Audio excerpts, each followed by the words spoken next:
bring in Scott Rechler. He's CEO and chairman of RXR Realty, the company which manages more than $20 billion in real estate properties and investments, mostly in the New York City metropolitan area. So you've been listening to this conversation. And, Scott, how bad is it going to be? Well, Andrew, you got to put things in perspective, right? New York is the epicenter of this crisis. We've had almost 85,000 cases already, almost half the amount in the country, almost 2,000 deaths, and they're predicting 20,000 deaths to come. So we're in a sense of crisis. I think April is going to be a period that's going to be really, really hard for the New York community. It's going to get personal. I think we're going to have friends, families. I got a call at 4 o'clock this morning with one of my friends whose father is sick with the virus and having a tough time. And so I would expect it to get bad. I would expect April to be a very, very tough month for all of us personally and for the market in general. I feel like May is going to be where we hopefully are going to start coming out of the fog. And then when we hit June, we're going to start having to adjust to what that new normal is as we start trying to phase out of this extreme social distancing and essential work orders. But that's going to be a slow process. And even through the balance of the year, I think that'll be slow. Well, that's what I was going to ask. What do you think is going to happen to property values? Robert was talking about how property values after 2008 fell at least 25% more in certain places around New York and, of course, around the country, even worse. What's your expectation? Yeah, I don't think it's appropriate to think about the values in this moment in time because this is unprecedented, right? We put the economy in a coma. And we're now trying to keep it alive as we work our way through this crisis. But when we get to the other side of the crisis, New York is still New York, and there will be demand. So I think you have to get through the crisis, let things normalize, and then the market will actually settle on to what the appropriate pricing is.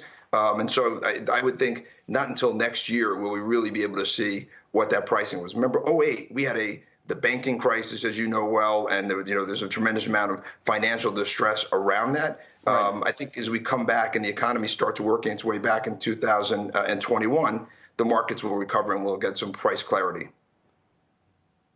Okay, well, let me ask you a different question then, but it relates to price clarity. And I know that we are in a healthcare crisis, but we are trying to make sense for those out there who have businesses, who own homes, who are trying to figure out what the value of things are or are not going to be. So if you could help us with that, I think we'd all appreciate that. Let me ask you whether you think there's going to be one of the things people talk is whether there's going to be a trend to actually leave New York City after this as a function of this. People who want to live in the suburbs or outside of the city after this crisis, given the compactness of the city.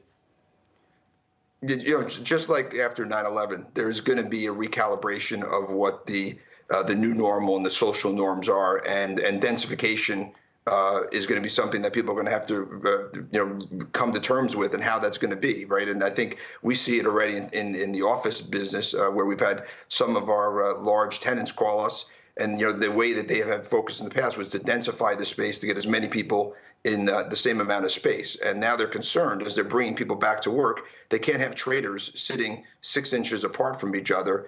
So they're now looking for more space so that when they bring people back, they can actually have more distancing. There's going to be limitations about the number of people in a conference rooms. There's going to be a change of how many people can come into the elevators. And again, after 9/11, there was this trade-off between conveniences and privacy for public safety. There's going to be a similar trade-off here, but it's going to be about health and sustaining an economic environment that doesn't get hit by a pandemic like this. But therefore, do you see it? Do you see a 10-year or decade-long trend where you have this densification program, which is such a euphemism, but to reverse, if you will, both in the office space? I'm doing meetings on Zoom. Do you think that people are going to say, I'm going to come into the office twice a week for meetings, but the rest of the time I'm going to do my work from home? I mean, what kind of real secular trends do you think may come of this? Yeah, I think companies and people are going to change how they work. There's no doubt, and they're going to be much more sensitive to density and to wellness, and they're going to think about distancing rather than density. And so, what will they do? They're going to go to work. They'll like how we had before, A teams and B teams. There'll be some rotation. Maybe there's satellite offices that you have your main office, and then there's regional satellite offices, so you're not necessarily working from home. There's going to be monitoring of of surges of viruses and to people with temperatures, and maybe they adjust at that time. So there's going to be a lot of changes. But New York is resilient. Right. New York has proven over and over again that it's where the best and brightest around the world want to be there, and they're going to find a way to be there. Scott, I appreciate the issues I think that you're talking about. I imagine are things we're going to deal with over the next 6 months, meaning people are taking temperatures, social distancing inside offices. But, hopefully we'll have either an antiviral or a vaccine or something within the next 12 to 18 months.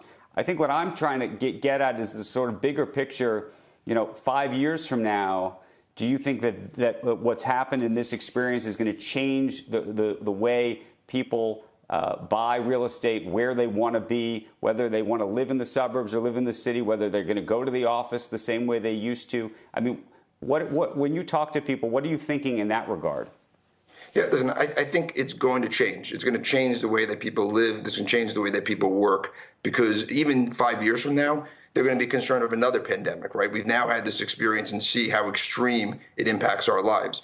That being said, people are going to find a new way to enjoy New York City. I mean, New York City has become the capital of the world, and people from around the world want to be there, but it's going to be different. So maybe they're going to want more space in their apartment. Maybe they're going to want more outdoor space, air quality, the type of construction materials we use. So we will adjust. The city will adjust, just like adjusted post 9/11, and find ways to address the new concerns and still make it a place that people want to come, live, and work.